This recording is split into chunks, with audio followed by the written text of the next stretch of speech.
So I'm ready to start when you guys are. Right. Yeah, I'm ready. Yep. And we are live. Alrighty. From the industrial wastelands of Michigan to the fruited plains of Iowa, this is the American Dream. Okay, buddy. You are the dead. Remain exactly where you are. Make no move until you are ordered. We burn them to ashes and then burn the ashes. That's our official motto. Now we can see you. Clasp your hands behind your heads. Stand out in the middle of the room. Stand back to back. Who can explain the fascination of fire? What draws us to it? Whether we're young or old. Here comes a candle to light you to bed. Here comes a chopper to chop off your head. And welcome to the American Greed Factory Podcast. This is Nathan. This is Conlon. Andrew. And Matt. Yeah, we're all here. I don't know what we're going to talk about this week. Did anything happen this week? Anything going on? It was pretty quiet, not much. Yeah, the news cycle's been pretty slow. And except for the opening stages of the Third World War. It's been pretty, but nothing. Yeah. That actually doesn't involve us. It's like, yeah, it's other people doing it, not us. The change of pace, yeah. Yeah, well, just, Well, I mean, isn't it how every World War starts? It's not us that it is. yeah, I mean, I don't think like, some Duke got murdered in some country we've never heard of. Or the Austro-Hungarian Empire hasn't had an economic collapse or something. But yeah, this is the week that Russia made its long-awaited total invasion of Ukraine, or Ukraine, as they call it. They're changing the names around a lot. I always pronounce Kiev. Now it's Kyiv. Yeah, it's Kyiv and it's Kiwi. That And was being Chernobyl invaded. got invaded, which is Yeah. always a topic I like to talk about. And they, yeah, Videos. yeah, they're changing. I don't know what the reason. I guess that's how they say it in Ukrainian versus Russian. I don't know. Somebody explained that, and I was like, oh, okay. Yeah, it's the Ukraine, right? Because when it was under the Russian USSR, apparently that's how they wanted it said was Kiev. But the Ukrainians wanted Kyiv, so. Yeah, because Ukrainian and Russian apparently are different languages. I'm learning all kinds of new. I mean, I already knew that, but I did not, so. yeah, Apparently, Ukrainian's a lot easier to listen to than Russian, so that's good. yeah. So yeah, so the invasion that's been basically started in 2014 and just kind of slowed down has now reached its epoch of full invasion. So I don't know what the ramifications of this are for the world. I don't understand why Russia's doing it, because they've committed 50% of their forces. So now it'd be time for Japan to invade eastern, the eastern part of, was it Sevastopol, those places, eastern Russia. I thought that was somewhere else. I thought that was.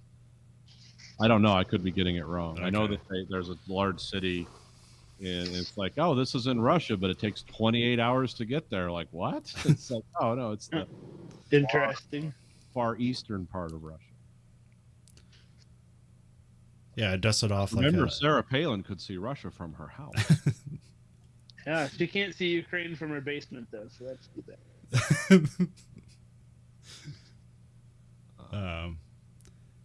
Yeah, I dusted off my old essay I wrote in like a intro to like Russian and Eurasia politics. Oh, okay. Where I was asked to like spot the collapse of the Soviet Union. It was about like the command economy and them over relying on gas, and so it's like they're just that old nut. Yeah, it's happening again. Because like one of the reasons why Chernobyl happened is because they wanted to go really hard on nuclear energy and the way those reactors work. They produced a lot of energy like fairly cheaply, but they less safely in some ways, and so that's how they got their energy. And then they were just selling all their coal and gas because the prices were jacked up. And it's like, oh, infinite money. Yeah. And then all that went away, and they have nothing else, and because they don't diversify anything, it's just all oil. they end up in a pinch, and apparently now they just have to annex all their neighbors to make up for it for reasons. Like, I don't know how that helps anything, but whatever. Well, as of today, Russia has been downgraded to junk rating in any bond or loan service. Not that they probably were doing well before, but they're definitely not now. Well, when the price of oil collapsed, they Really got shocked. pretty hard. Because you got to remember, Russia's just a petrostate with nuclear missiles. They're not much different from Saudi Arabia or Canada or countries like that. Like, that's all they have. And it's creating a lot of problems for them, and their economy's not growing, and it hasn't grown. Well, it hasn't grown since 2014 because they're still operating under existing sanctions from 6 years ago. Now they're going to be basically completely hardwalled off from the world's economy like they were when they were the Soviet Union. So all they can sell is gas and oil, which they will be selling again. I don't care what people think. Because people in Germany don't want to freeze to death during the winter, so eventually that's going to start again. So, but I don't think this is going to be. I don't know. I don't know. I don't know enough about the what the deal, what Ukraine is internally, to know where this is going to go. They seem to be. There's a lot of strong rhetoric now, but then other people who are Ukraine experts, I've listened to them, and they say, yeah, like 40% of the country is okay with this. Like the people that live around Kyiv and those places, like in the western part of the Ukraine, they have pretty good lives and they want to be part of Europe. The people in the eastern part, that's where all their tanks factories and oil refineries and everything were. Well, those people got fucked when the Soviet Union collapsed, and all the manufacturing went to China too. So, like, yeah, they're fine with the Russians taking over. I've heard. It's been explained to me that people think it's a lot more divided than what you believe. So, who knows? I think their president's an interesting guy. Oh yeah. They're saying he was like, I didn't know he's a comedian. They're saying he's like the Ukrainian Jon Stewart. I was thinking like, yeah, this is like if John Oliver became our president and invaded, because there's weird, like, from his comedy show, like he made a show where he was the president of Ukraine, and it was a comedy, and there's like all kinds of clips where he has a fantasy where he shoots the parliament because he can't get anything done. He's just holding these machine guns and mowing down the parliament. And it was weird stuff like that. I mean, it was a comedy, but yeah, it's like if our favorite, like, you know, political comedian somehow became president of the country. Now he's running around the streets with an AK-47 directing soldiers. It's like, oh, this is such a weird world sometimes. And he doesn't speak Ukrainian. It's not his native language. He speaks Russian, but he knows Ukrainian. He speaks it well now.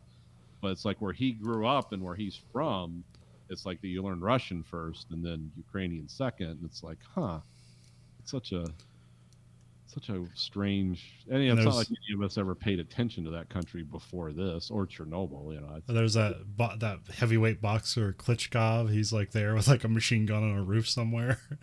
Millionaire. He's the mayor of the capital or whatever, so that's why he. Yeah. And their ex-president is leading troops. He's on TV, like, with body armor, and well, yeah, it seems that everyone staying there has a gun, so they're handing them out. Guns. Have you seen those pictures? All the old ladies with guns and The Ukrainian government has put out the call: any foreign fighters that want to come there and fight, you can. It's like they're saying all their citizens are just handing AK-47s out of the back of a truck. They're saying make Molotov cocktails to throw down on the tanks from the roofs. I saw a picture like an hour ago of Miss Ukraine with a gun. So, you know. Yeah. Well, I saw a video of people like breaking up styrofoam and putting it in glass with gasoline and like make them. Oh yeah. It's like, oh, now we know how to make Molotov cocktails on the internet. And there's like advice on the internet and like here's what a Russian gas tanker looks like. They're not armored. If you stop them, you stop the tanks. Yeah, if you shoot a hole in the side of them, we can, throw a Molotov cocktail at it and it'll burn.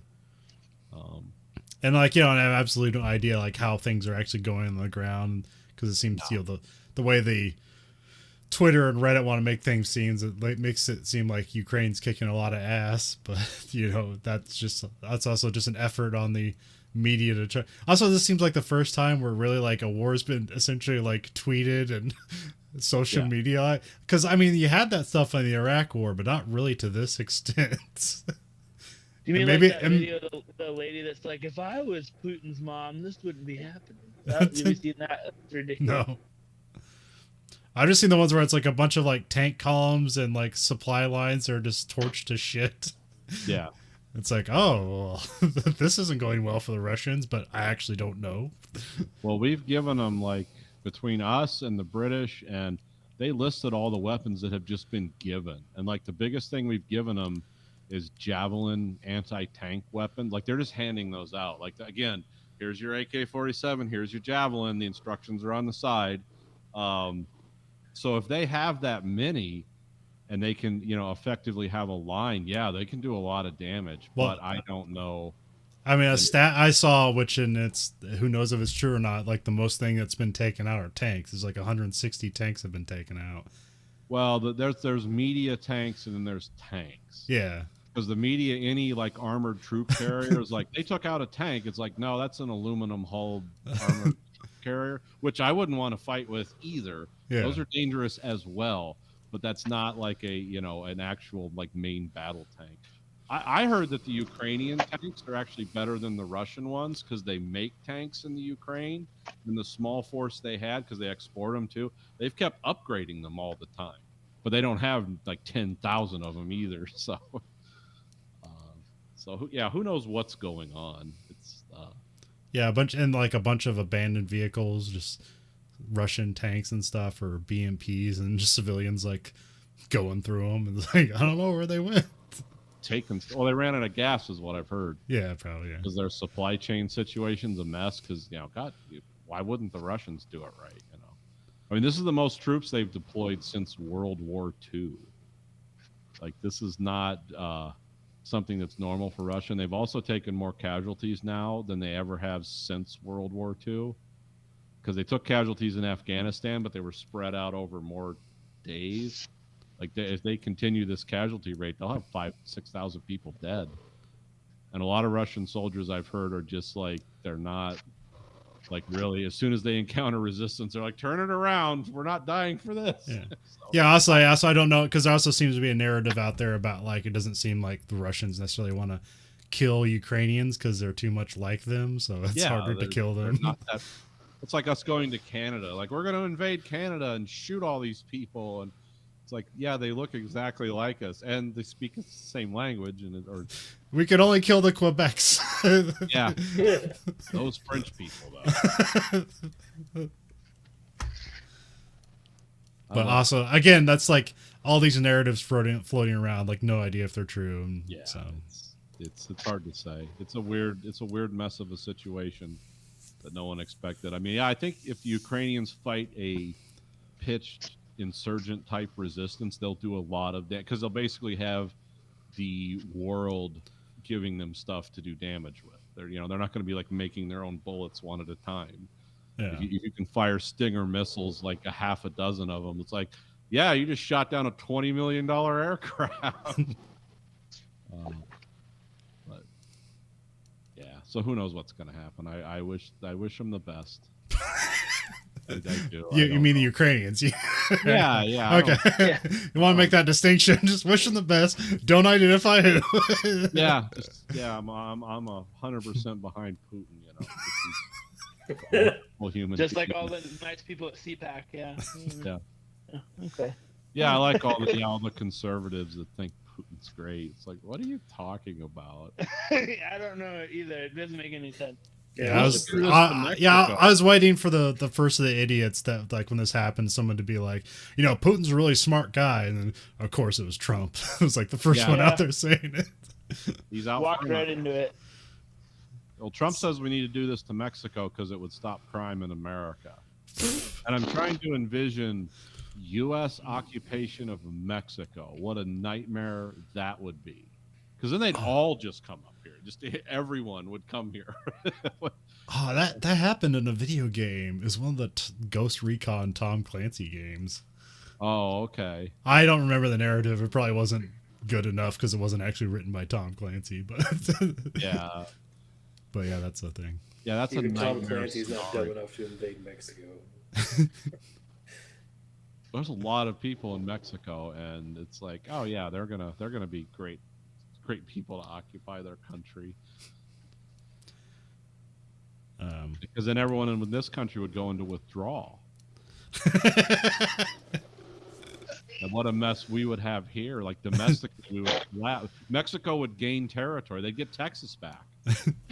And, yeah, this is how we figure out we're gonna invade Mexico, is when like the drug supplies get really backed up. It's like, why did we order 300 million pills of Vicodin? It's like we're about to invade Mexico. Yeah, that's when the oxys start flowing like a river again. It's like, oh, we're gonna invade Mexico. They got to keep all the junkies topped up. So here we go.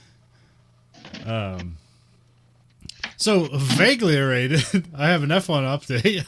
Okay, Yeah, so yeah, they're not going to run the Russian Grand Prix, so that's obvious. that's a shocker. Yeah. The Haas has taken Uralkali, their Russian benefactors, off their car. Okay. And we have no idea if Mazepin's going to still be racing, because if they're getting rid of that sponsor, he's probably going too, because the reason he's on that team is because his dad pays a lot of money for him to be on that team. So, And he can't pay that money anymore because I think he was one of the oligarchs named in the "We're freezing your bank accounts" list. yeah. Well, I mean, that's the thing. There's some weird political rhetoric going around. It's like, this oligarch's in Putin's back pocket. And I'm like, what oligarch isn't in Putin's back pocket? Yeah. The Putin oligarch was the guy he killed. It's called the Mrzinski Act we have in America, because Putin killed that guy in the UK somehow. I don't know if that was one of his gassings or poloniums or something, but yeah, we have rules specifically about Russian oligarchs. We have a law named after one that was killed. Or is it Mazarov? I don't know. I'll have to look that up later. But yeah, it's like there's no anti-Putin oligarch. There's no democratic oligarchs. Like, we're the oligarchs for freedom. It's like, no, it completely defeats the name oligarch. No, it doesn't.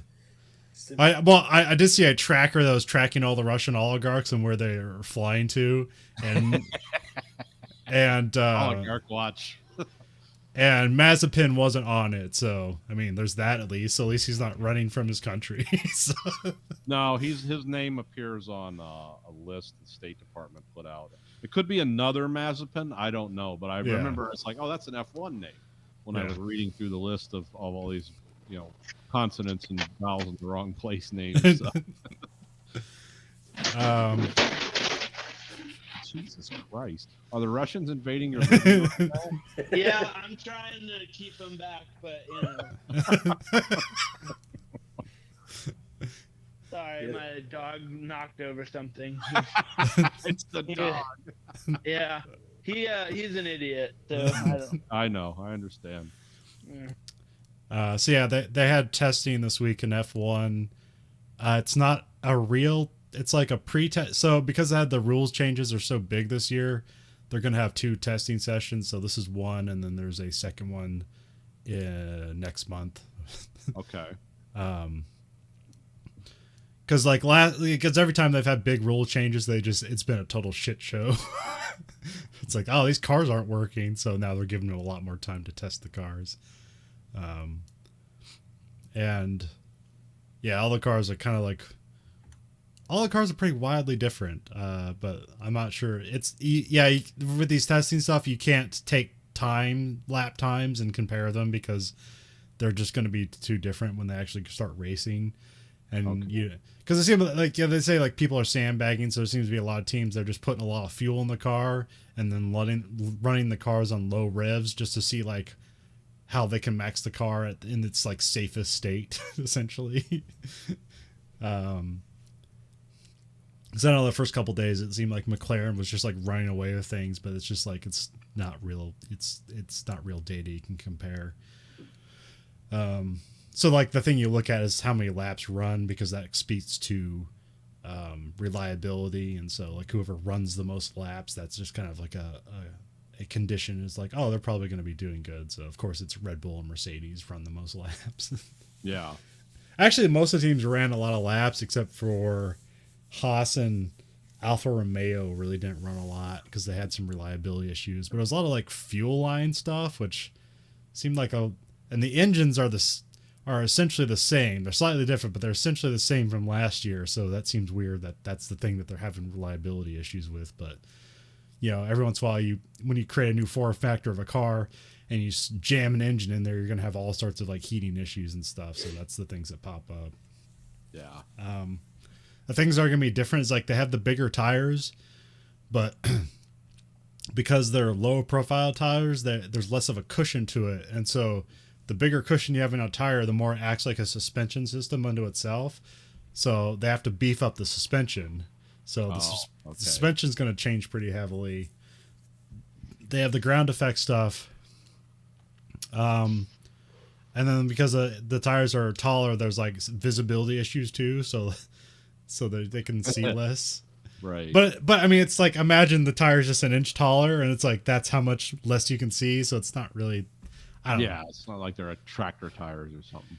But I mean, there's still stuff where it's like, okay, you have to stare into the corners. Like, well, now there's just a bit more tire in the way. But you know, these drivers will get it. Also, like, these are essentially the same tires that the F2 drivers do.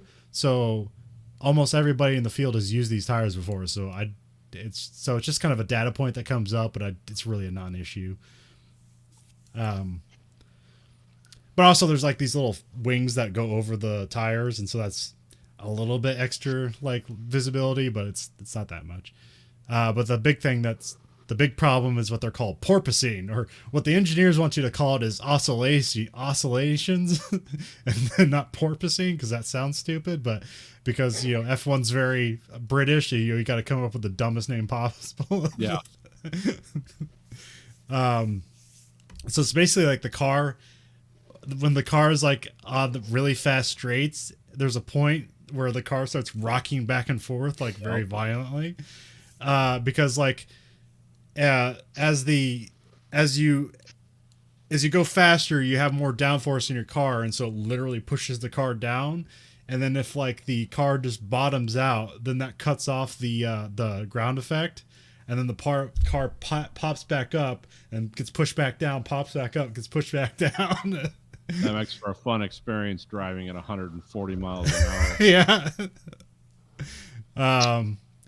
So they got to deal with that. And so basically it seems to be like the way to solve that solution is either you change the ride height or you make the suspension stiffer, but that will decrease speed. So it's just like a limit they're going to have to choose. Like, it's like, is you just going to let your driver get killed this entire race on a roller coaster ride, or are you going to, but you're the fastest team out there, or do you want to play some comfort games? I don't know. Yeah, you don't want your driver out for the next race for spinal compression issues. Oh man, there's a lady on the W series, like she hit one of the curbs and got launched in the air and landed, and like the car like got launched in the air like 5 feet in the air, but like because you're like laying down the car, she basically just landed back first in a car, and it like fucking shattered her back. Yeah, oh yeah. She's last time I knew, she was totally fucked. I don't know if it's gotten any better, but because it doesn't seem like women drivers in a junior series are probably not making a lot of money, but usually any driver in a racing series is pretty wealthy, so I don't know. Yeah, I don't know. That's if something goes wrong with your back where you have like multiple vertebrae fractures, and I mean there's a lot of nerves, a lot of complex stuff going on there. It's always a roll of the dice. Yeah, so it was they had testing, so that was kind of the big thing, the porpoising stuff and visibility. But like I said, visibility doesn't really seem to be that much of a problem. It's the porpoising thing that they have to deal with. And then it seemed like Haas and Alfa Romeo have some reliability issues, at least at the moment. Although the weird thing is, like, Haas, the car they revealed is not the car that they're driving. Like, they actually have like a lot of them. Like, they have like the most developed car out of anybody, but hasn't really. Froze up on. Oh, there it is. You froze up for me too. It was mutual. Okay. Good times, Russia. But yeah, they have a bunch of like neat little stuff on it. They're like, because they have like the shark fin on the back of the car. It's like raised up, and then like underneath is like this spine of like radiator outlets or whatever. That's kind of neat. It's like nobody else is doing that. And then like the side plates, like everybody has this little, like you have the end plates on the wings, and they have like this little jut that comes out, and it's kind of like in a wave, and like they have theirs like kind of does this wishbone thing, and like nobody else is doing that. They added some of the like side radiator kind of gills, like everybody else has a version of that. Like it's the most cool on the Ferrari, but everybody has a version of it. But yeah, we haven't necessarily seen the Haas like show off. We don't really know what it can do if all the stuff they developed will be working out. But we'll see what it's like. But it's not. It's cool because it's not like what they've had before is just an off the shelf Ferrari with some extra stuff. Like this is truly a different car from the Ferrari, so that's at least neat that they're trying something for once. Yeah, that is cool. Yeah, but also, we don't know if Mazepin will be there if the sponsor goes away, and so they're saying Giovinazzi might be getting that seat if he goes away. Really needs to change the pronunciation of his last name. Well, he's Italian, so maybe I'm saying it wrong, but I always hear it as Giovinazzi. I don't know why I forgot about him, because it's just funny hearing his name. I don't know. Well, he's in Formula E currently, and he's not really doing good, but I think that's because of the team, not really him. I finished the 2014 season for F1, and I was watching I fell asleep watching the Japan race, and then I put it back on, and I kind of cut to the end to see like what happened, and like it was all somber and everything. It was like, oh shit, this is the race where the one guy runs into the back of the crane. I was like, oh shit. And so I went back and watched that, and I was kind of going to see like how they edited it, but like they didn't edit it. It's like during the broadcast they never catch the wreck. Like they basically don't know what happens. And then like it's slowly revealed that it's like, oh, Jules Bianchi like hit the car, hit the crane that was getting another car. And like it was already under like a safety car, so it was just like a 1 in a million incident. And like that guy, he didn't die. Like he like I think he lived for about a year until he basically essentially succumbed to the injuries. But like, oh, okay. But yeah, it ended up being sad. But like he didn't die there, but he did die later. So, but yeah, so that was weird. And it was interesting. It was one of those races where it starts raining and it stops raining, and so just everybody's switching tires. But yeah, that season ended up being like really good because there's just racing all around. Because you have Lewis Hamilton and Rosberg racing at the top, and like Rosberg basically has the championship won for like 2/3 of the season, and then like Lewis Hamilton goes on a tear and wins like 5 races in a row. Oh, okay. And he ends up winning the championship. Yeah, so that season's pretty. Although I started the 2015 season, like, man, what a shit show that is. Oh yeah. Yeah. Oh man, there's just. I think the first race there was supposed to be 24 cars, but only 18 started. It's just like somebody's like Magnussen's car blew up on the way on the first lap, on the installation lap. Bottas got a back injury doing the emergency exit procedure tests on the car. Oh, wow. So he couldn't race. And what that procedure is you sit in the car and you have 3 seconds to get out of the car. That's all the procedure is. And apparently he injured his back doing it. It's just back doing it. So far that season is not very good. It's not competitive. Mercedes are way out there. Although the thing is different is that Vettel goes to Ferrari, and I think he wins like the 3rd race of the season. So Ferrari's like kind of back at the top, at least giving Mercedes something to fight fight with rather than them just running away. Because also the interesting thing about 2014 seasons, I say it was good, but only 3 people win races that whole season. So yeah, it's just Rosberg, Hamilton, and Ricardo are the only people that win races. Huh. It was like Rosberg and Hamilton wins 16 races and Ricardo wins 3. So, and then also in racing, I watched the highlights of the Daytona 500. Which I mean, it's interesting because like I wanted to see them because like they're having their new cars, and I wanted to like okay, they seem to be NASCAR, so I don't really know what they're doing the crazy thing. We're doing like bump drafting. They're like 4 cars side by side, all crashing into each other on a turn. It's fucking nuts. These cars, the thing is like these cars are more advanced, but they're actually cheaper because I guess last year's cars cost like $17 million to build. I'm like, what? And these ones cost like 6 or something. Oh, wow. Okay. Also, like the tires have the 1 nut on it, so they don't have like 7 nuts like they used to. Okay. And during the race, one of the tires falls off, and I guess they have strict new race safety rules. And so because that tire came off, the pit crew, the crew chief and like the pit crew put on the tire are suspended for 2 races. Well, that's nice. I mean, it's really easy for those tires to just fly off in the crowd and kill somebody. So, you know. That makes sense. I mean,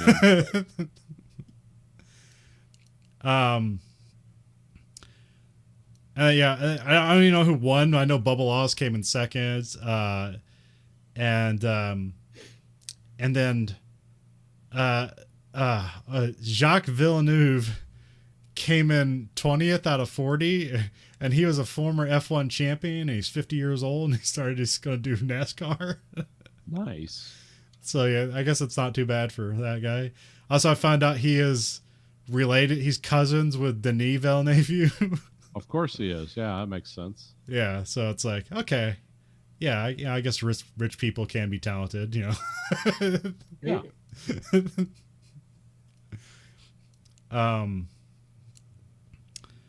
Oh yeah, and there's also just a bunch of wrecks and stuff, and those were spectacular. But they still managed to like put the cars back out because they do it differently now, where they do it in like there's like three segments of the race. So it's like so if you have 300 laps, after 100 laps, like basically like the safety car comes out and like they bunch the cars back up again and they kind of restart the race without stopping it. And then they're like you get points for whatever position you're in. Once you cross that point, you get points for whatever position you're in for every section. And I think the last section you have more points or whatever or something like that. So that person who like finishes first during the last section like is the winner of the race, I think. So That's interesting. yeah. They keep a ticker at the bottom of the screen so you can keep track of that, or Yeah, I think they do. Like I haven't watched one live yet. I've only watched I don't want to get into too many racing sports. So yeah. but I like to have them kind of like, you know, off on the side. So yeah, that's the F1 update. Oh, okay. And Andretti is making moves, so they might have a team next year or something. And they're going to use a Renault engine. Oh, okay. And if weird things happen with Haas, they might just buy the Haas team. We'll see. It'll be way less expensive for them if they do. Yeah, that's a little turnkey. Well, the thing is, there's a weird... Yeah, I think I explained it before, but there's a weird thing in F1 is that if you bring in a whole new team, you basically have to pay the FIA $200 million as like a promise that you're actually going to like, you know, run a team. Like, we want to see if you actually have money. And so that whole thing is they're not going to do it anymore in 2025. So, but if you buy an already existing team, you don't have to pay that $200 million upfront fee that they require if you're a new team. What do they call that? Like earnest money or something? Yeah. Oh, I can't. I can't. Yeah, it has some weird cryptic name. Yeah. Like proof of life money. It's like kidnapping. Ah, kind of is. No. It's holding money hostage. Yeah.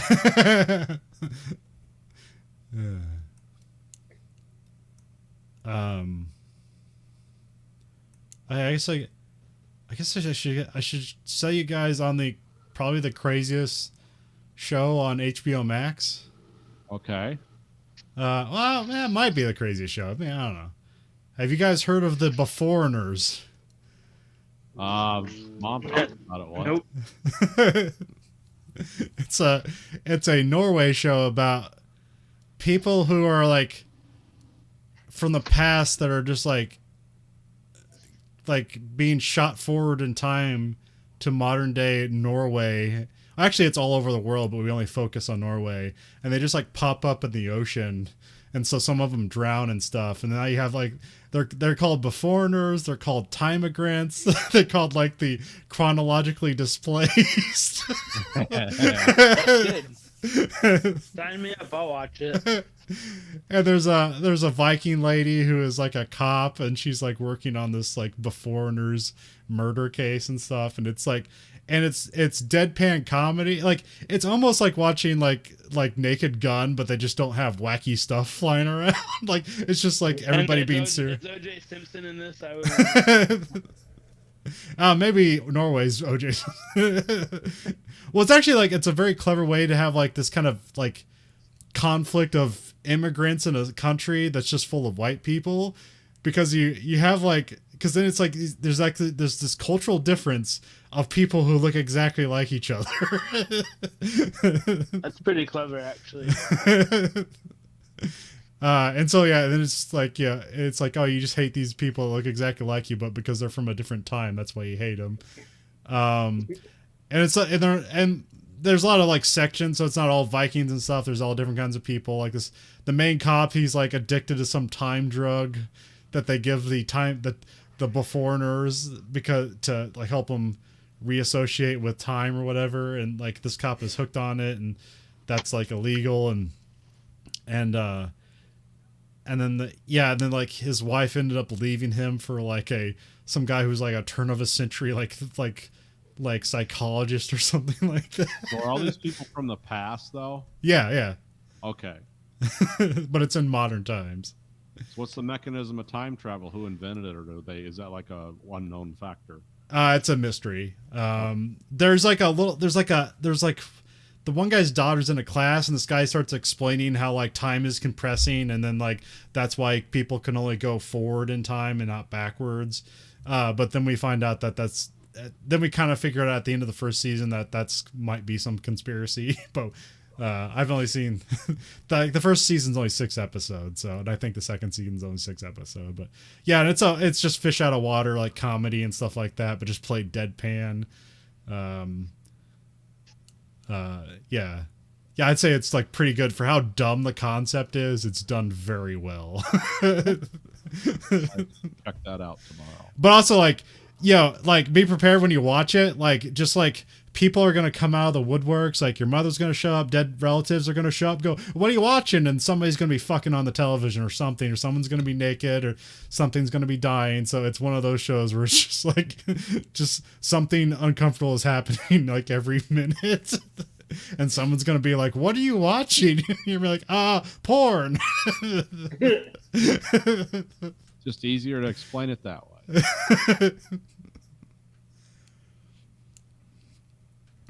So yeah, that's on HBO Max. I believe that's an HBO Max Norway original. Oh, okay. Yeah. I want to see the Norway version of The Wire. That's what I want to see. Isn't that just that's just The Bridge. Yeah, pretty much. Yeah, that's a good point. I don't know if found you out recently that I'm mostly Norwegian, so that's exciting.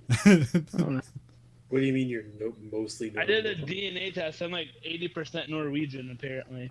So that's exciting. Well, here it's the best place. Too, Andrew, but... Andrew's completely different. Yeah, he's actually Ukrainian. Bring that back. He's from Denmark.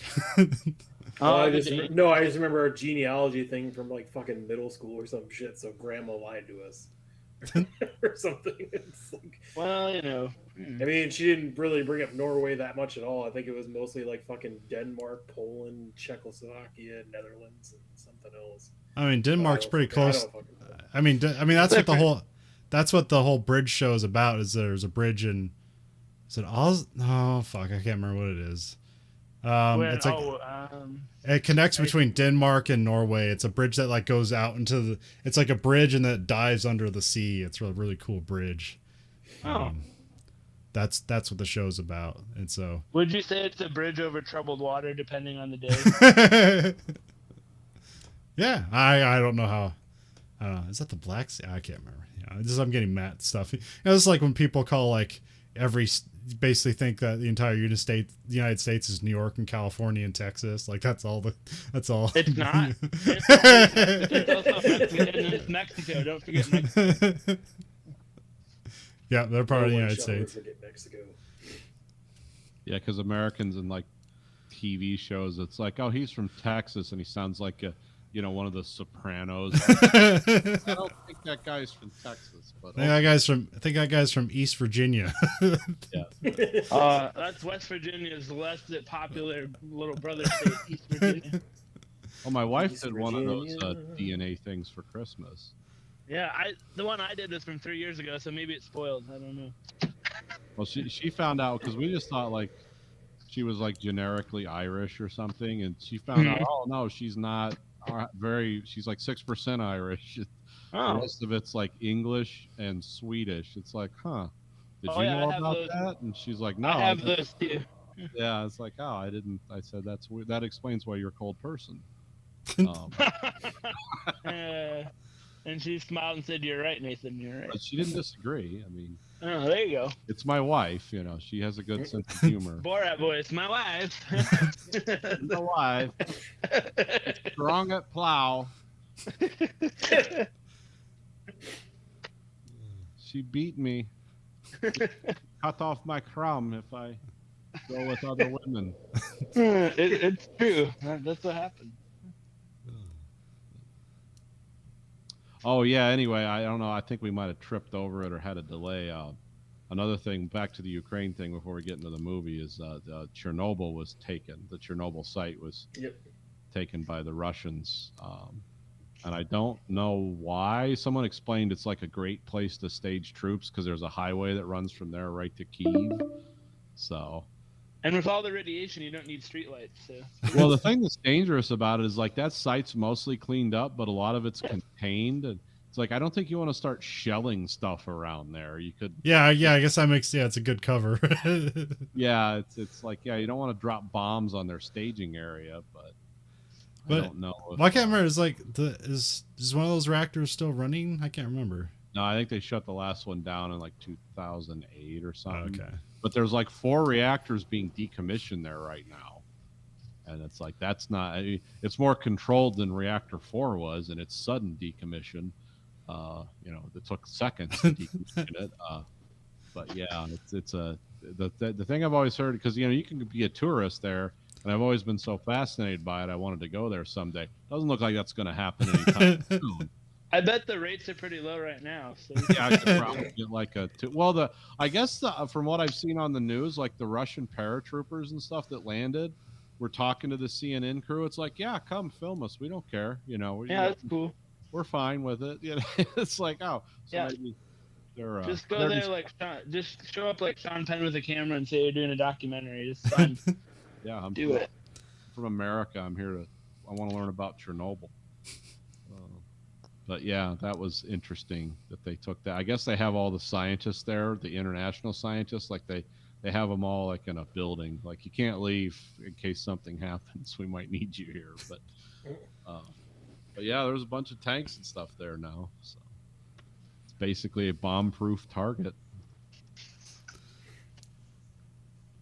So, all right, I'm gonna hang up and call you guys back so we can have another fresh session of talking. All right. Yeah.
right back. I'm going to go to the bathroom. Remember, we're still on the internet.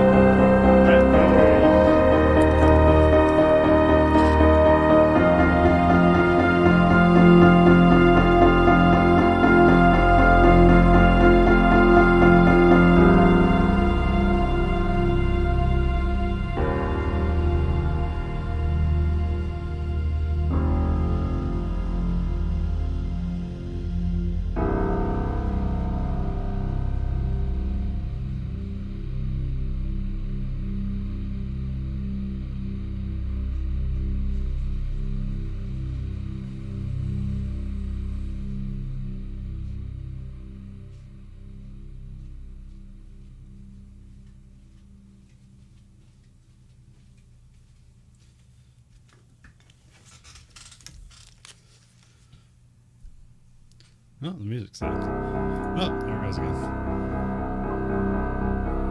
That's where the bug. All right, we're still live. Yeah, this is a Danhausen t-shirt. He's a wrestler. He's has a very weird act. That was Insane Clown Posse or something. No, he's like almost like a comical vampire in a way. I don't. He's a very weird character. He just adds Hausen to the end of everything. I mean, why not? Does he add it to the end of Munchausen? Munchausen. Yeah, that would be Munchausen good. squared. Yeah, I would like that. I hope I'm gonna believe that's true, because why not? He's always talking about getting all the monies. His finishing move is he puts a bunch of fake teeth in people's mouths and knees them in the face, and they spit out all the teeth. He's the tooth fairy, is what you're telling me. Get it?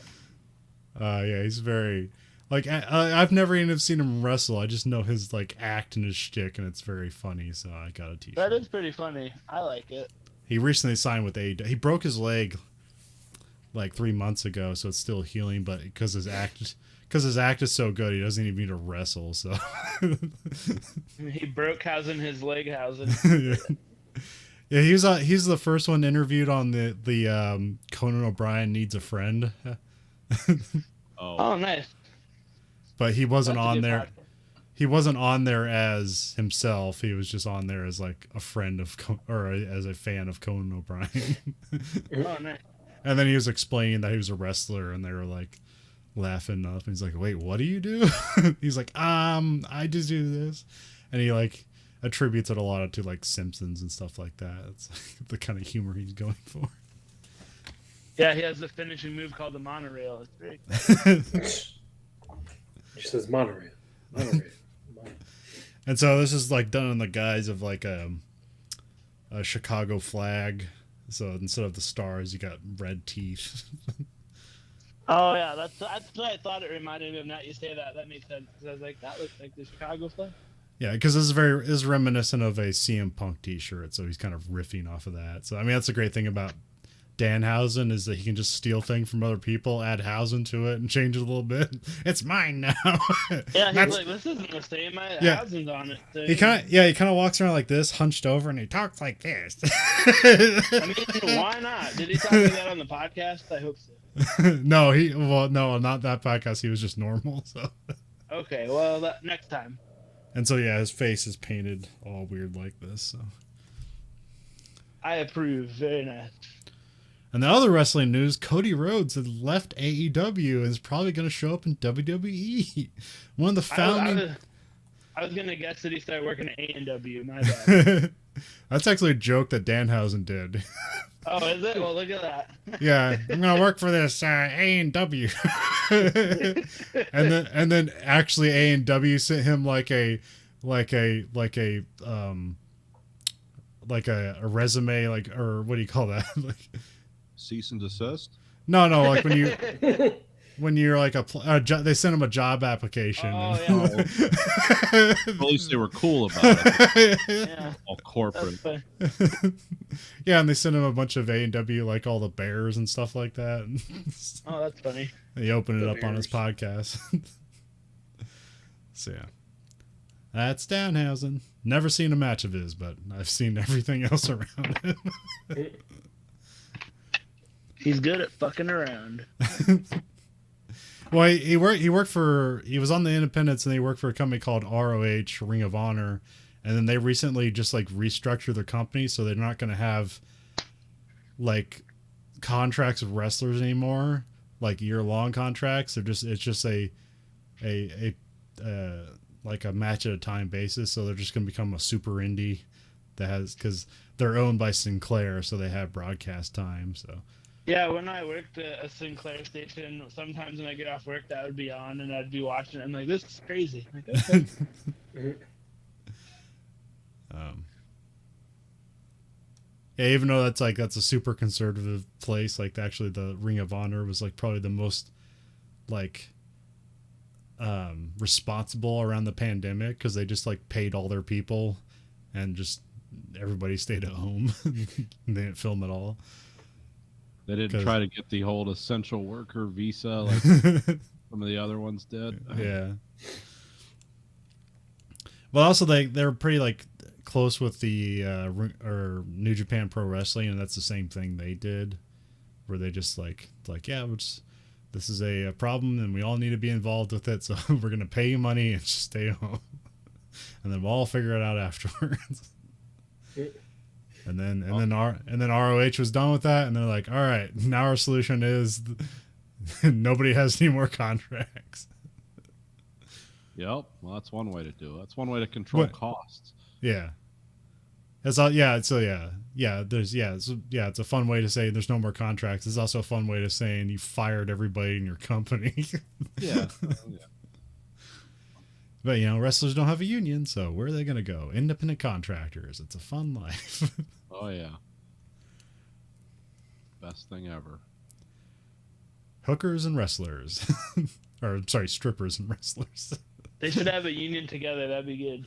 The Stripper Wrestler Alliance. Don't prostitutes have a union in the Netherlands? Probably. Probably. That tracks, I think, too. Yeah, I thought they actually did, because they had they get protection from the police if they're licensed and stuff. And yeah, it was like, it sounds like bizarre, but it's like, no, that's how they make their living. There's nothing wrong with them as long as it's a voluntary act. Yeah. People are willing to pay for the service. It's like, yeah, get them checked for. Everyone wears a condom. Get them checked for VD. Yeah, I've always been fascinated with the moral, like, conundrum we seem to have in America with, like, oh, prostitution shouldn't be illegal or shouldn't be legal. That's a crime. It's like, no, it's something somebody can do if they voluntarily get into it. Because you're filming pornography in this country all the time, and those people are getting paid to have sex. It's technically prostitution. So football is just a long way to prostitution. Yeah, just selling your body for millions of dollars and crashing into each other really hard. Yeah, we've always had this weird ambiguity about that here. It's like, well, that's a legitimate way to make a living. I mean, it's not what I'd want for my daughter or something, but it's like, it's better than dealing with pimps and drug dealers. I don't know. But I mean, all that stuff is way different in Europe, and they also seem to have like stronger unions and stuff like that. So yeah. Oh yeah, this country sucks for that. It's like, wonder why everyone's mad and they're shooting each other all the time. It's like, oh, the problem is guns. It's like, no, the problem is everyone's completely enraged all the time, so they can't make a living. Yeah, apparently Norway is like the best place to live in the world right now. So. Cool. Yeah, it's always them and like the Emirates. They always trade off. Like, the best citizenship to have in the world is Emirati citizenship, because they pay for everything. Like, because I know I forget how, I know a guy married someone from the UAE and he got in because he married her and he's an American, and he's like, oh yeah, they're paying for my kids to go to Harvard. Like, it's crazy stuff like that. But it's a very tiny oil-rich country that they don't let a lot of people in. So it's like, oh yeah, they pay for, like, well, the one guy said is like his dad had some kind, or no, his father-in-law or something. Somebody had some kind of weird brain cancer. Where it's like, there's only one place in the world where they treat that, and of course it's in the U.S., like the Mayo Clinic or something. And it costs a fortune. The government was like, yeah, cool, just get them on a plane. Send them on a plane. We'll take care of it. But again, those are just like petro countries, so they can do that. Yeah, I think in Norway they said that like it's like 60% of like markets are unionized or whatever jobs are unionized, and they have good health care, good schooling, low crime. I mean, I think the only churn is like they just seem to have like a really high suicide rate, but it's like, all right, you giving me everything, it's not gonna work, man. Well, it's like Sweden's like that too, and then you talk to you hear from Americans that live in Sweden, and they're like, yeah, that's cool. It's like, but when you order like a beer and it's $8, like that's not so cool. Or when you can't find a place to live, not because you can't afford it, because there is nothing available to live in. That's a little frustrating, but because they don't build. Or it's different here, where like there is something to live in, but you can't afford it. Yeah. Different problems. I mean, I don't know. At this point in my life, if I had to live in a country like that, it's like, oh, you're going to pay offensively high taxes, but everything's taken care of. I'd be like, oh, cool, okay. Yeah. I wouldn't care. I'm not striving for anything. My days of being a millionaire are like, what, it's like, well, that didn't happen yet, so it's probably not going to. Yeah. So it's like I don't have anything to protect. Not with that attitude, it won't. Yeah, that's right. I'm just kidding. It's just my lack of hard work. This is. That's downing your career choices. Yeah, it's like, because I'm not like I didn't sell my soul to Satan to make a bunch of money, which wouldn't make me happy because I'm cheap anyway. It's like even if I had a bunch of money, I wouldn't spend it. It's like, yeah, I'm not buying that house. That's $1 million. You crazy? But you have 20 million in the bank. It's like, yeah, and that's where I wanted to stay. Just in case. Because I don't know, and I also just at this point I just like give all my money to my kid. It's like, good luck. It's like you have half the opportunities I did, so I'm gonna give you like. I'm sorry, this isn't enough. Here you go. I'm gonna give you all my money because it's like that's gonna be your only chance to live a decent life. If I can keep him off of a plane to Ukraine, I'll be doing fine. I never know with my son. It's like, Dad, it's a war. World War III starting. It's a chance to see history. It's like you don't want to see it that way. So. It's not. You want to read about it later at your leisure, in a place where there's running water. And signs you can read. And signs you can read. But yeah. I hope no one ever went off to war being like, it's a chance to see World War II. Let's do it. Oh, he's just kidding. But sometimes he has these ideas. Like, wouldn't it be cool to see that? It's like, no, not in real life. It would not be cool to see that. You have Twitter, you can see it all day. Your chance to see World War III if you sign up. No. Get a front row seat to the suntan of the century. I'd rather die like that than with a nuclear bomb. It's like, no, with a nuclear bomb you die instantly. You don't. You don't bleed out in a field. I mean, unless you're like really far away and it just irradiates you. It's like, why are we talking about this, son? You're gonna be fine, or not. I don't know. But speaking of war, we watched a movie this week. We watched the 1940 Charlie Chaplin satirical comedy, The Great Dictator. Ah, nice. And I watched it, and then I rewatched it with the commentary because I feel like I learned more about it. I actually liked the movie. It was a lot more toilet humor in it than I thought there would be for that time and place. Yeah, I wasn't expecting it to be a talkie. And I wasn't expecting it to basically be like a spoof movie like that involved Hitler, because it isn't all about a spoof of Hitler. It's about like Jews in the ghetto too. And it's a comedy, which actually kind of like when you see, like, we watched that, like, The Life and Times of Colonel Blimp. It was also a movie shot during World War II, but that one was shot in Britain, so it's a bit more dangerous. Yeah. But that one never had like stuff about like the plights of the Jews in it, and you always hear like stuff where it's like, oh, we didn't know what was going on, but like here it's like, okay, this is on during the war, and this is coming out. It's like clearly people know what's going on. Yeah. Well, this was started in 38, produced in 39, and released in 40. Okay. So it kind of had. You got to remember that you didn't just go on the internet back then. So it was all like what was in the newsreels, what was going on. So they didn't. Because it's like they said, yeah, this movie came out 2 years before Pearl Harbor, and I was like, what? Oh yeah, I guess yeah, okay, it did. I didn't. It was an interesting like historical journey for me too. Yeah. And it's a well done production. I mean, for the yeah, most very part. expensive movie for the time, $2.5 million, which is a lot of money for a movie. I mean, it's Charlie Chaplin, so everybody knows him. So. Yeah, I mean, I don't think it was. He's the guy that Hitler ripped off. Well, you know, yeah, one thing they talked about too was the similarities between not just in appearance, but it just like Charlie Chaplin and Hitler had a lot of parallels. They were born like 4 days apart.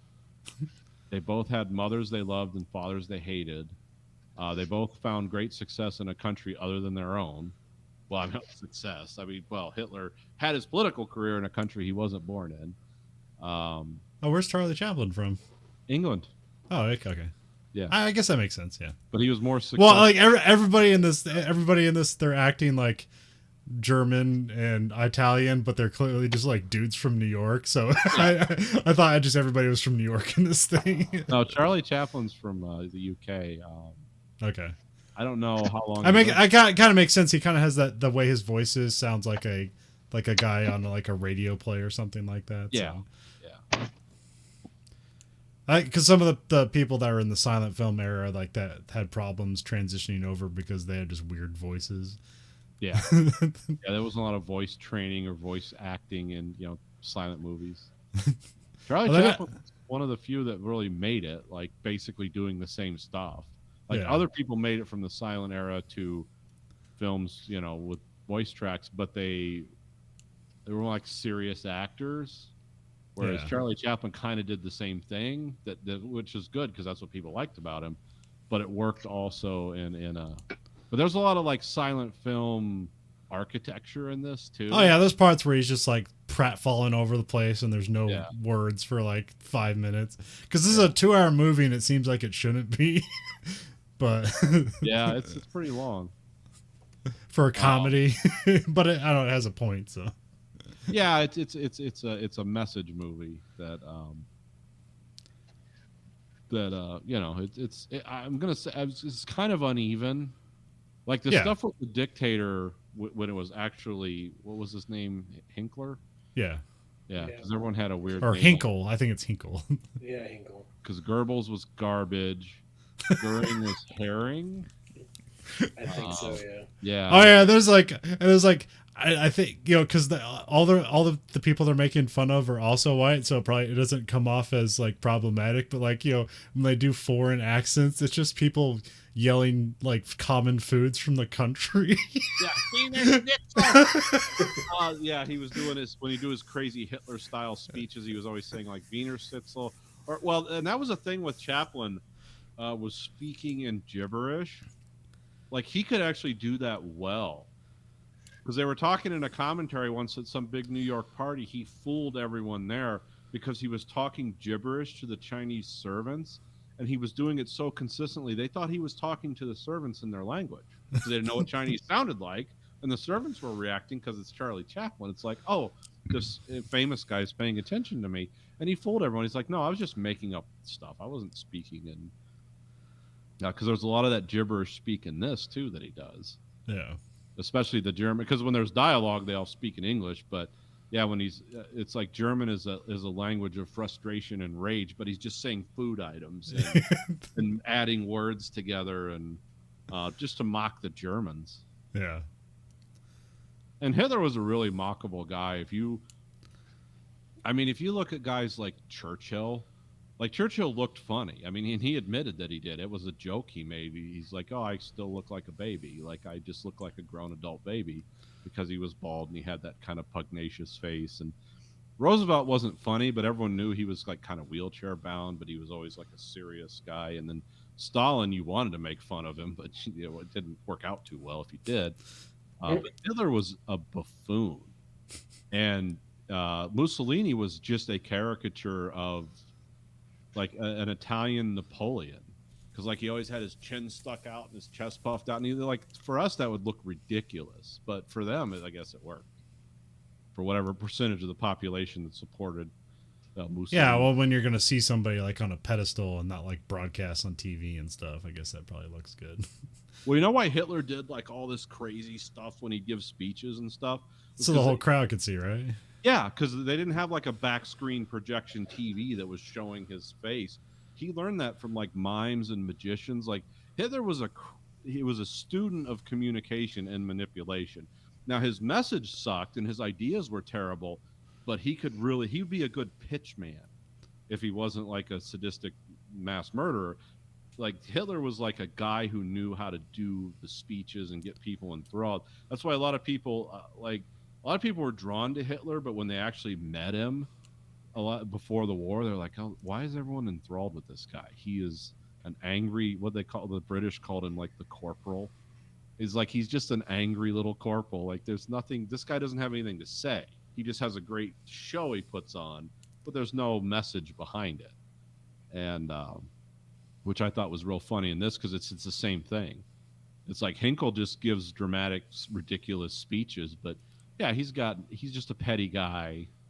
Now the thing when he was dancing with the globe, that was a balloon, but he was doing like a burlesque dance as Hitler with the rule the world, and he's bouncing it with his ass, and this globe's going up in the air, and it's like that was probably the best scene in the movie for me. I was like, oh, this is ridiculous and amazing because it goes on for like 7 minutes. It's like a long scene. It's like, yeah, this is crazy. Well, something like what is Fred Astaire was big at the time too, so like, yeah, there's a lot of song and dance movies are pretty popular. But my favorite part is like when he's in the airplane with that guy, and just the comic timing there was great. It's just like they're hanging upside down and like the watch is going up. It's like, huh, this is weird. And then like he unbuckles like the seatbelt and he flies out and he's holding onto the thing. And the guy's like, I need to drive the plane. He's like, nope. And they're trying to drink from a canteen, but the water's flying up. But it's shot as if they're right side up. Yeah. And I guess that scene was brutally hard on the actors, especially the British guy, the guy who was playing the pilot, the German pilot. Like, because the commentator said like Charlie Chaplin was almost 50 when this was made. And it's like, you hear that now, it's like, yeah, so, but like back then, it's like your life's 90% over. Like you're an old man, and to be held upside down for 15 minutes for filming different scenes is really hard. That's why the guy who was the pilot kept his eyes closed most of the time, I guess, so he didn't throw up. Because it was a really weird scene. And it's also weird too when I've read about airplane crashes, like especially with like small planes and pilots on instruments. You can be upside down and not be aware of it because you're so focused on flying.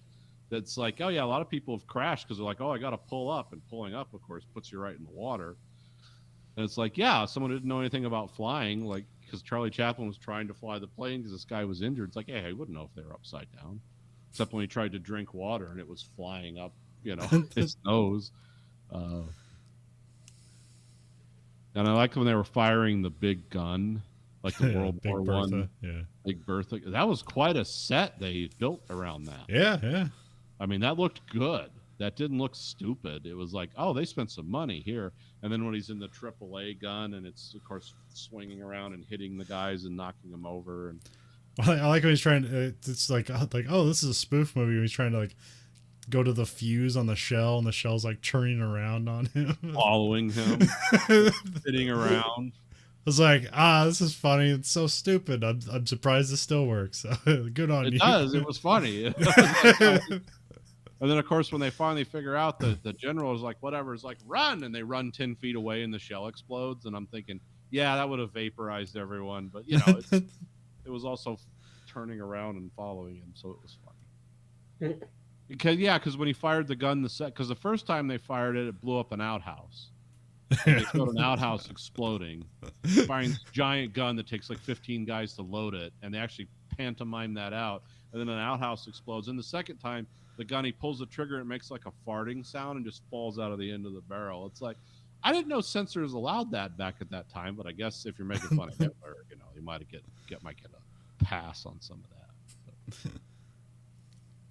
Because I know the Three Stooges did a Hitler parody too, but it's not as well received as this or remembered. Huh. Because I know like the Three Stooges did this first, but Charlie Chaplin's kind of high concept compared to the Three Stooges, so it's almost an apples to oranges comparison. Because we all like the Three Stooges because it's like a cartoon. It's like, oh, these are just real people acting like cartoon characters. Whereas Charlie Chaplin's sort of doing the same thing, but there's also a lot more, like you can tell. There's more like, technique to his movies. Yeah. And stuff. He's definitely planning things out and thinking ahead. And I have a he's question. not a fun guy to work with either. He was very much a perfectionist. He was the Hitler of movies. Well, they said guys commentating this said this. The crew commented like the days they were filming the scenes with just the tramp as the Jewish barber. It's like, oh, he was cool to work with then, but when he was playing the dictator, he was the dictator. He was not cool. So it was partially method, partially perfectionist. Because you forget, like he's writing, directing, and everything in this, and acting. It's like, yeah, he's doing it all. No pressure. Matt, you had a question? Yeah, when you mentioned the Three Stooges, what would that have been when they like made fun of Hitler? Like Hitler hires them to fix up his bunker and they kill him on accident. Like, what would that even entail?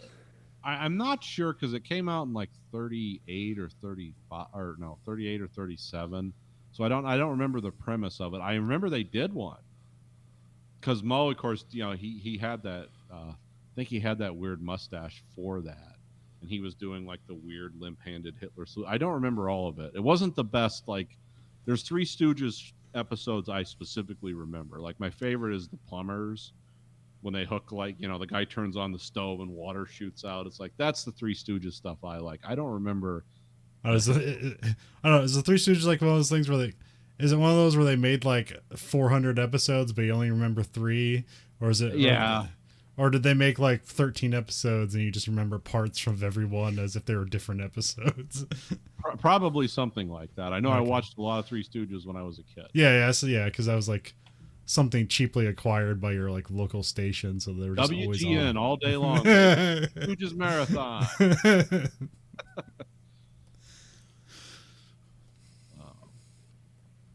Or Yeah, see that this like was- really, really late Nick at Night. Like it's like after they showed Perry Mason, you get like Lassie at 3 a.m. and maybe some Three Stooges. Gunsmoke. Or then Bonanza, when you can watch the character. It's like, hey, these are all the actors from Battlestar Galactica in a Western. And actually, Gunsmoke or Bonanza predated that. It's like, oh, okay. Why is Adama like a rancher? Now, for you young people out there, I'm talking about 1970s Battlestar Galactica, which was choice cut, believe me. Not where everyone Actually- is Cylon. Actually, probably the Zoomers probably don't even know about the 2001s either. So Probably, yeah. Just talking to myself into a vacuum. What's this crazy old man talking about? Senior citizens are talking about. He's talking about things he's like. Why would he like things? Yeah. Can he be more cynical? Oh, all that old TV was just pure racism, and it was. I don't deny that, but you know, it was also what it was. But yeah, so that's funny. Not racism, but Bonanza and Battlestar Galactica, and the Dictator, The Great Dictator. the Great Dictator. So who picked this one? Is this you, Andrew? Yeah, this is me. So I what did you picked get a out of great it? You want to one. talk about the speech at the end? You seem to have a connection with that.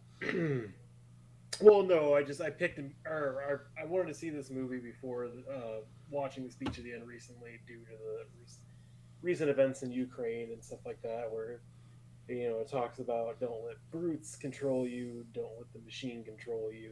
You're human. Humans have love in their hearts, not war. And it's very, it's a true statement and something that people should think about more, obviously, because obviously leading up to World War II and stuff like that, because obviously at this point when it's filmed, we're not actively involved in the war yet. It's fighting for freedom and fighting for rights, because multiple times in the movie they talk about rights and how they should have them and other people shouldn't, and the Juden and stuff like that, or So I mean, there's a lot of scenes in this movie, even though it is very slapstick, that do really hit home as far as being. Yeah, like I think we're focusing on a lot of the Hitler parts, and then what's the guy's name? Who's the barber, or does he have a name? I think it's just the barber, isn't it? Okay. Yeah. Jewish barber. Because they only refer to him as like, oh, let's go get the barber. Yeah, so like there's really like 3/4 of a movie, and 1/4 of it is like all the dictator stuff, and 3/4 of it's like the times in the ghetto and how they're dealing with the stormtroopers and stuff like that. And that stuff's not necessarily that funny. Although I like the actress they have. I think she's really good because she was like really feisty and sounded modern, which I wasn't expecting. Like she sounds like she's from New York now. And she can wield a frying pan like everybody else. Yeah. No, She was also his wife at the time. Oh, okay, that makes sense. Yeah. No, she wasn't young enough. I mean, oh wait, shit. Sorry. Fuck, what was I gonna say? My favorite scene in the whole movie is the coin in the pudding scene. It made me laugh the hardest just because it's like, oh, I changed it up on him. You know, he's a smooth talker. He's going to convince somebody to blow up the palace for him and stuff like that. And you know, we shouldn't do that because it's going to make us the bad guys for real instead of just make believe bad guys. And I get her point, but at the same time, it's like it was just a really good scene because at first he just swallows the coin, like, oh, okay, God, oh, thank God that's over, and then he just like he's getting fed more and more coins until the point that he just hiccups and coins jingle, and then he like coughs them up and then he pockets them after everybody's like, no, don't worry about coins. He's like, oh, okay, and then just keeps the money. I missed like what was the point? Like why were people when they saw coins were trying to hide it and then passing it on to other people? I didn't know what that was about. Because whoever got the coin had to be the suicide bomber. Oh, okay, okay. So every man's like either covering it up with his hand or his napkin, or like not paying attention to it, or just waiting for Charlie Chaplin's character, the barber, to look away so they could pile it on his plate. Okay, now that makes sense. I missed that whole thing. Sorry. I was like, this makes no sense. Also, just like him having to carry like all this unnecessary shit when they're making their getaway to the ghetto roof and stuff like that, where it's like, take my golf clubs, and it's like, and it's like, don't drop my golf clubs. No. But yeah, the whole movie is actually better than I mean, especially when I thought it was supposed to be more serious. Well, also, everybody remember, Andrew really hates old movies, so. No, it's not so much hate old movies, it's just, it doesn't have the same sensibility as modern cinema, so usually I don't have a love for a lot of older films because it's a product of their time. Just like, you know, I'm trying to think of a fucking like 2000 movie that's a 2000 movie all the way to Information hate 20 years later. I don't know what's that where Arnold Schwarzenegger is a fireman. Oh yeah, that fucking movie. Or recently rewatching The New Guy, where it's like Tony Hawk's partying with a bunch of high school kids in the middle of the night on a school night. I'm like, Tony Hawk's not a pedophile. What the fuck's going on here? It's very 2000 movie. But no, I mean, I expected a more serious movie, even though it was serious. But I didn't expect any of like the Charlie Chaplin like slapstick stuff going on. Like as soon as that started, I was like, oh, okay. I thought this was a more serious. Like it was definitely going to make fun of fascists and like dictators, but I didn't think it was actually going to like do like, hey, frying pan over the head and a bunch of other stuff I wasn't expecting. But I enjoyed the movie. It was good. A lot of people doing stuff where you imagine them going, whoa. A lot more brain trauma than I signed up for. But no, it was. But yeah, the barber looks exactly like the Hitler counterpart, so they end up getting swapped at some point, and so there's like basically the German equivalent invades like the Austrian equivalent, but they just kind of walk in there and take over, and annex the place, and this guy sets up everything about like all the bad things they're doing to the Jews, and then like he tosses it off to him, and he gives this rousing speech about how the world should be. So. No, I mean, yeah, it's just about not getting into dictators and people that don't want the best for you, people that want to just use you and throw you away, which is still a very valid point today, obviously. I don't know. It's very generic, but it's like everything he says still makes sense, but it's like you've been hearing it for years, and it's like, apparently this message doesn't get through to the most powerful and important people in the world somehow. So we're left repeating these over and over again. Yeah. And another thing I heard is that Charlie Chaplin and somebody else watched Triumph of the Will in like 35 in New York at some museum or some like special presentation they made of it. And he was like, no one can see this. This will destroy the West if this is like spreads around. And so some of this was like, oh, they took like a lot of the cues and the big scenes that they tried to do in this, which, you know, some of them like that weird back projection stuff was sort of weird, but Yeah. they, it's like, yeah, some of this, he like started writing immediately. Like, I got to make a parody of Germany. Yeah. Triumph of the Will literally like all the West will find something to love in Triumph of the Will, and it's like, oh, we're doomed if that happens. But yeah, it's it was also based on that, which I've never seen Triumph of the Will, because it's just weird. It might actually be in the Criterion collection, because it's, I mean, it's like it's one of the most effective propaganda things ever made. So. Strange Yeah. it was made by a woman, because women were not like widely respected as artists back then, especially in new forms of art like film. Let me make sure on that. I know it's like Leni Riefenstahl. I believe it's a woman, but Yeah, no, it is. yeah, okay, it's a woman. She died like in the 2000s. Like she was like 100 years old. Jesus. Yeah, because Orson Welles takes a lot of cues from, and then Citizen Kane's is kind of. Oh no, I'm here. Can you hear me? Yeah, Orson Welles takes a lot of cues from that movie. Yeah, Continue because that. and also because Citizen Kane is kind of seen as this turning point of like our tours and a change in cinema, and it's like he was just stealing that stuff from propaganda from Germans. So Germans it's a lot have some weird propaganda. Yeah, Especially when you mix a lot of Wagner in with it, because that just sets the tone. Like a lot of people think is like, oh, did the Germans come up with that music? It's like, no, that's Richard Wagner. But that's all become associated with the Nazis. Yeah. Well, yeah, it's not. Wagner was a raving anti-Semite too, so it's like, oh, okay.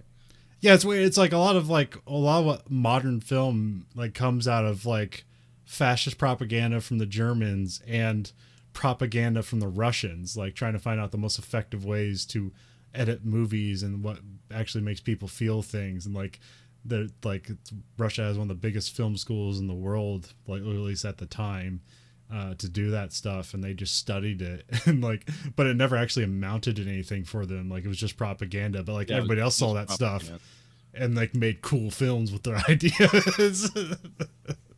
Yeah, because I've watched a lot of Russian movies, and of course, Stalker, which everyone's seen 1,000 times. Like, yeah, that uses those camera techniques. There's not a lot of propaganda in it, but it's definitely like Russian film art. And but yeah, you had to be real sneaky. That's why some Russian science fiction films are interesting, because it's like some of it was so abstract that like you could sneak things around and get it past the propaganda ministry and all that. But yeah, some of their regular movies are like, they've done comedies where the comedy is like, all our apartments are the same and I got lost and I went to the wrong apartment and fell in love with this woman. It's like unlikely.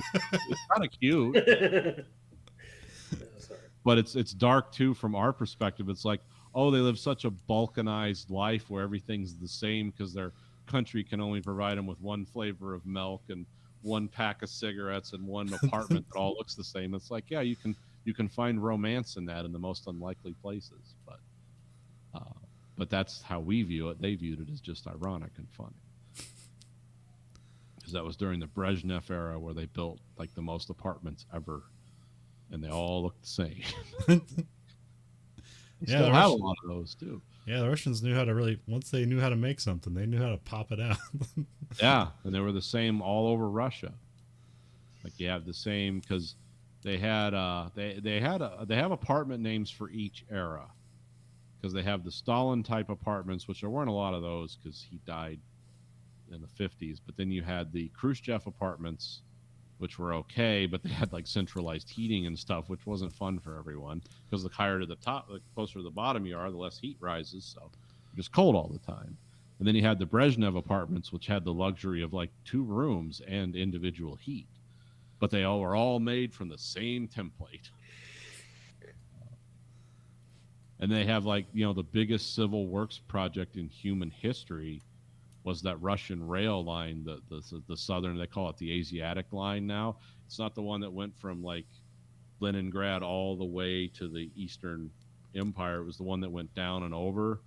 It was to get all the resources from, you know, the more Asiatic parts of Russia. It was the biggest works project in human history because it was like a 12-line rail system. And then the Soviet Union fell apart right as they finished doing it, and it never amounted to anything because all that stuff was being extracted from China at much lower prices than it could be extracted from Russia. But yeah, I mean, yeah, the Russians knew how to do, you know, massive public works, but a lot of them were ineffective too because, you know, command economies don't generate a lot of, you know, variety or quality. No, they generate a lot of quantity though. That's why Russia, you had is home of the 500-pound refrigerator.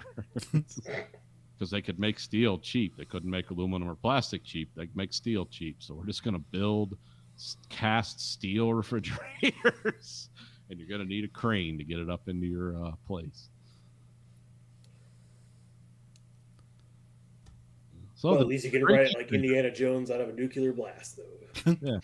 Well, no, that was an American one that was lined with lead. No, I'm just saying you could ride the Russian refrigerators like Indiana Jones out of a nuclear blast. They also had like really artistic. There's a book I have somewhere. I don't know. It's called The Soviet Objects. That's what the book's called, and it's just pictures of consumer products from Russia from like the 50s through the collapse of the Soviet Union. They had really cool looking like vacuum cleaners that were real powerful because I think their power grid was 220 based. Like they didn't have the 120, so you could hook up really powerful motors. But they looked like Electroluxes, but they weighed like 60 pounds because there was no aluminum in them. They were selling them. Yeah, and these things are still in use to this day because they were so well built. They had giant, powerful motors. They literally sucked the carpet off the floor. They have like telephones. It's like a KitchenAid stand mixer. Yeah, but it's all steel. What else did they have? Phones that you can still use to this day. You have to get the analog adapter, but yeah, it's. Yeah, I forgot when I was talking about my cooking stuff. I forgot to put over the KitchenAid stand mixer we have, which I think is older than me and still works totally fine. Oh yeah. I think those are those steel or aluminum? I don't know. I think those are steel. It might be. Are heavy. You pick one up, it's like, yeah, this isn't going. Yeah, this one's heavy. I don't know. It's weird. I've seen like the newer ones because I was like trying to get like new paddles for them, and I'm like, oh, those probably don't fit anymore because the new one, even though the new ones look exactly like the old ones, they're just slightly different. Because the one we have, it's like the ring that holds the bucket like moves up and down to go in place, but now they have a thing where the head just pops up and then goes down, so you don't have to move the bowl at all. Yep. And like, new innovation. And I see all those attachments to it where you can have like the meat grinder you can put on the weird circle on the top of it, which we've never used. I didn't know that was an extension for it. You do everything with a KitchenAid. Yeah. It was a 1950s food processor. And they just kept adding, capabilities to it. Yeah, I don't know where KitchenAid is at the moment, but it's like, man, when you build a stand mixer that that works for 35 years, it's like you're not making a lot of profit. But no, they accessorized it. Yeah, but you gotta build a lot of goodwill though. So. Oh yeah. Well, let's see what happened to KitchenAid. What Chinese conglomerate owns them now? I was watching the Burger Scholar guy, and he was showing how to make a coffee milkshake, and he had an old like 1950s Hamilton Beach milkshake mixer, which is the exact same one that we have. Wow. I was like, damn, that's old. I believe it still works. KitchenAid is owned by Whirlpool. They were owned by Hobart. That's a Korean subsidiary now, I believe. I think a Korean company owns Whirlpool. Okay. I think I might be getting that wrong. Probably. I don't know if KitchenAid stand makers are mixers are made in Michigan. I didn't know that. Ooh. Are they still Over the good? price point, they better be made in the U.S. Huh? For the price point, they better be made in the U.S. Yeah, they're like $300 a crack. Yeah. At least. Plus all the add-ons are like $100 at least each. So. I mean, you're not going to use that many add-ons unless you really get into it. So, because I just have the paddle mixer and the dough hook. That's all I use. Well, and the whisker too. Yeah, we have the pink one that I use to make cookies and brownies, and that's all it gets used for. I made the pita bread. Again, I made the pita bread where you and I used my new tortilla press to press them out. Oh, okay. But yeah, they didn't. It made them rounder, but it wasn't really that much difference. So it's, next time I need to make the pitas like bigger, because they're just kind of too small and like cramming stuff in there. But they taste good. All right. Well, that's all I got this week. Anyone else have anything? Oh, I mean, I got way too much, but we can't talk about it. So. Well, I've got something really quick. Sorry to end on. We started talking about Ukraine at the beginning, and I figured this would be pertinent. I read a really long profile piece of Zelensky, the Ukrainian president. So one of his more well-known comic bits is pretending to play the piano with an erect penis. So there you go. That's important. And he won the Ukrainian Dancing with the Stars in 2006. So, dancer, comedian, president. Yeah. What country doesn't have dancing? He's a triple threat. Probably probably Saudi Arabia. Yeah, they're known for their dour leaders. It's hard to dance in a full, burqa. Hard. Man, all those televised talent competitions should be ashamed of themselves. There's like a million hours of content they put out, and like only 2 stars have come out of that shit. Yeah. Very low hit rate. Well, you come to find out, just because someone can play the ukulele with their butt cheeks doesn't mean they have their personal life together. And so you hand someone who's a borderline drug addict or bipolar or both $1 million, and it often doesn't end well. Well, I don't think they're handing them $1 million. They're paying them an opportunity, and they don't get paid. Oh, I don't know. William Hung did pretty good. So, she bangs. Yeah, I always liked the weird guy. Did he hung himself? Did he?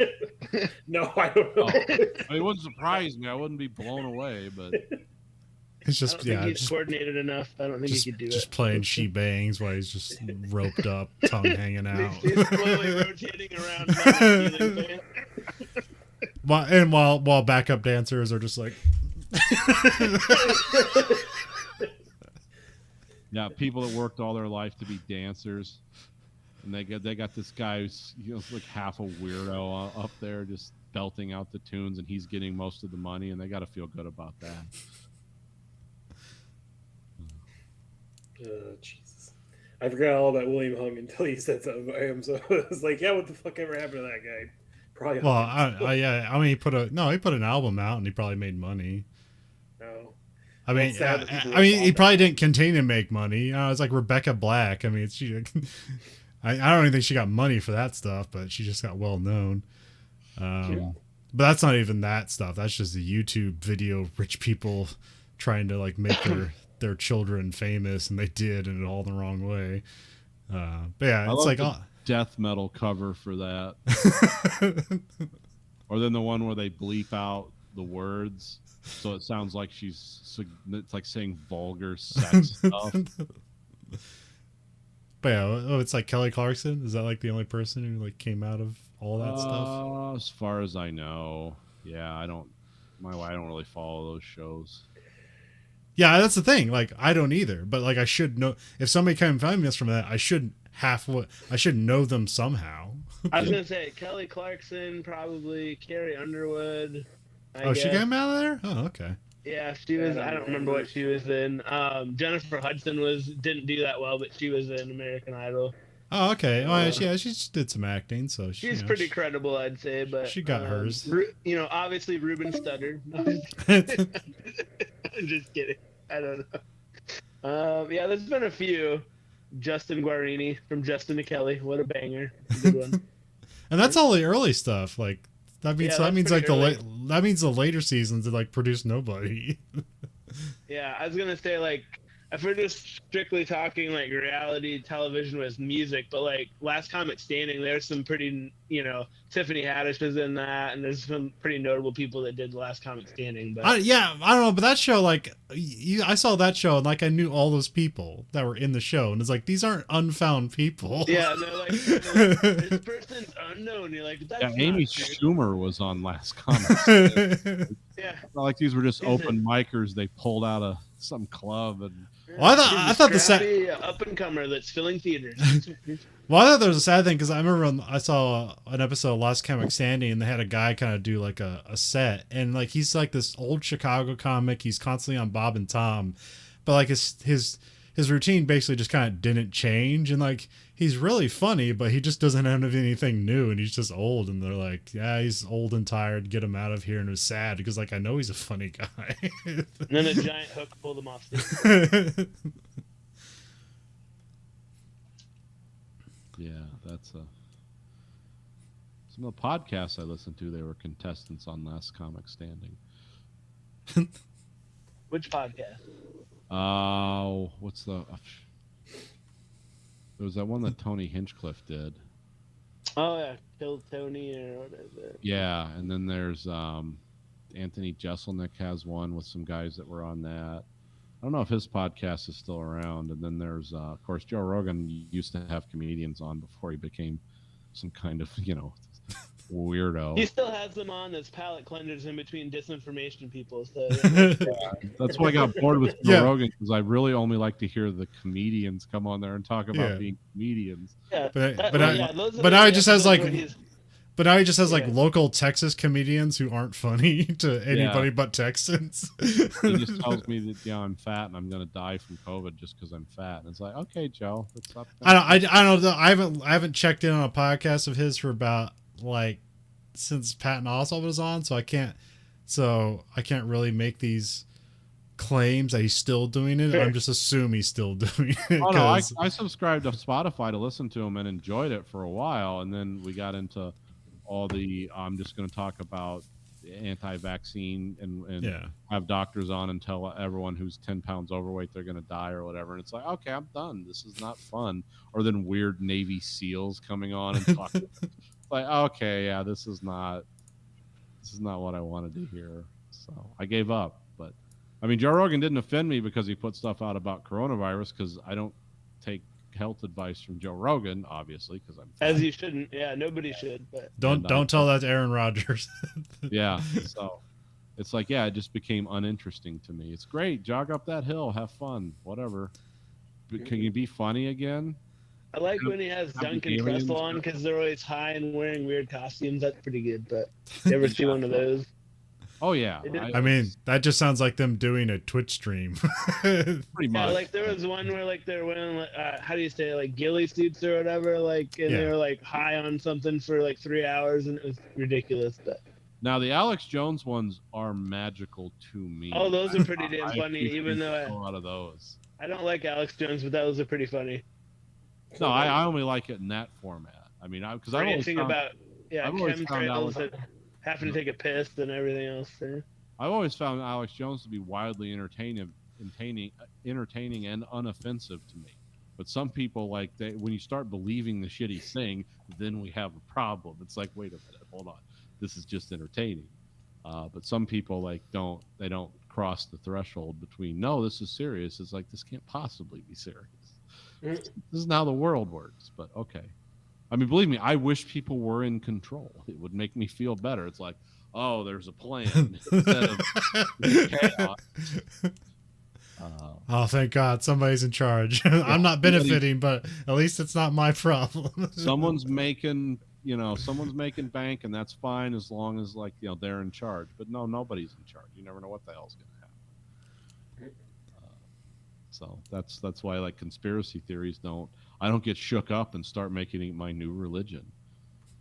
It's like because I never understood like why did QAnon take off? It's like this is dumb. This isn't like JFK or 9/11 Truth where it was like, oh, this is dumb too, but also amazingly interesting. It's like none of that other stuff was interesting. It's like, oh, great, everyone's a pedophile. All right, can we talk about something else? Now we know everyone's a pedophile. We know it. Can we talk about something else? No, we've got to go deeper into the world.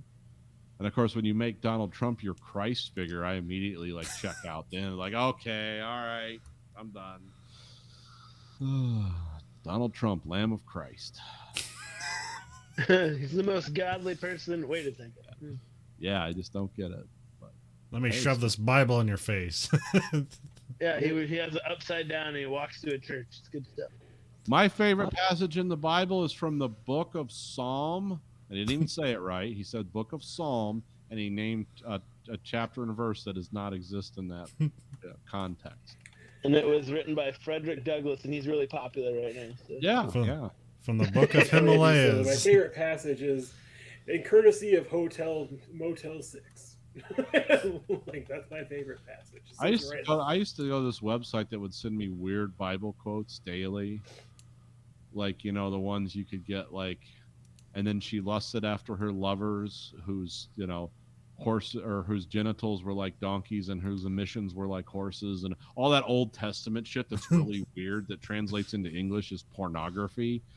I used to get that site, but I don't know, they disappeared or something. So I used to love my weird Bible quotes about how, you know, some woman, she laid down with the entire Bedouin village or something. It's like, wow, this is an exciting night in the village. A biblical gangbang. Yeah, literally biblical gangbang. And it's like, that's my new band, by the way. I just want to tell you, it's first coming out here. We're mostly a Christian punk band. I thought it was going to be trans hop. Yeah, well, that was an initial winner, but yeah, biblical gangbang. We're gonna screw scripture into your life. Let me tell you. You can work anything. There's no longer a monoculture as they call it anymore, so you can make whatever you want. Yeah, you can make anything into anything you want. That's true. All right. Well, this week for the American Greed Factory podcast, this is Nathan. And this is Conlon. Goodbye, America. Oh, sorry. Yeah, we have more people. Goodbye, America.